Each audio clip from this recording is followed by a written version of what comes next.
പോയി കിടന്നു. പിന്നെ ആ ചെക്കൻ്റെ കാര്യം മനസ്സിലായി. ഞാൻ തല്ലി പിടിക്കില്ല. പോരെ? പോരല്ലോ. എടാ ഞാൻ പറഞ്ഞത് നീയായിട്ട് തല്ലി പിടിക്കണ്ടെന്നാ. പക്ഷെ അവനെങ്ങാനും ഇങ്ങോട്ട് വന്ന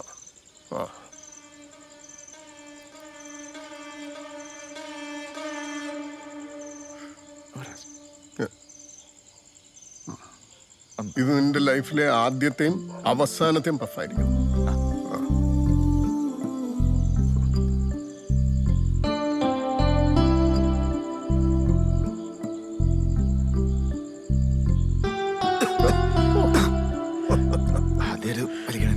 ഇന്നാദ്യത്തെ ആയിരിക്കും. എങ്ങനെയുണ്ട് കാര്യങ്ങൾ? അവന്റെ കാര്യങ്ങൾ എങ്ങനെയുണ്ട്? അവൻ ഓക്കെയാണ്, കുഴപ്പമൊന്നുമില്ലല്ലോ. ഇനി അഥവാ കുഴപ്പമുണ്ടെങ്കിൽ തന്നെ എന്നോട് അല്ലെങ്കിൽ സാവിത്രിയോട് അല്ലെങ്കിൽ എന്നോട്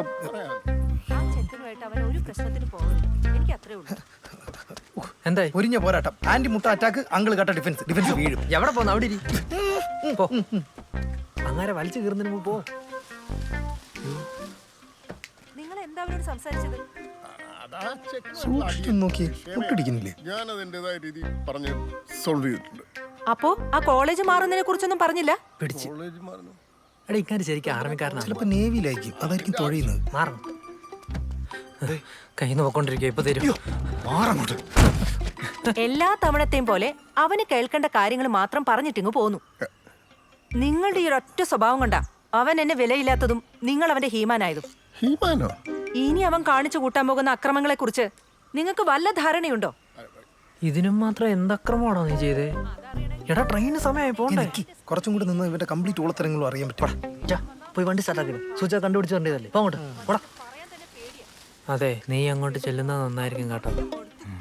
ഇനിയും തമ്മിയാടിയിട്ടാലേ ചെയ്യാൻ ഡൈവേഴ്സ് ഒന്നും ബാക്കിയില്ലല്ലോ. എനിക്ക് ഒരു പരാതിയില്ല. ഇനി അവന്റെ കാര്യത്തിൽ ഞാൻ ഇടപെടാനേ പോകുന്നില്ല. ഒരു സ്പൈഡർമാൻ വന്നിരിക്കുന്നു.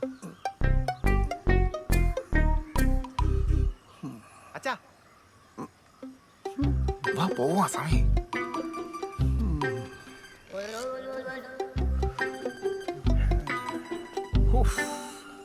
അതേ,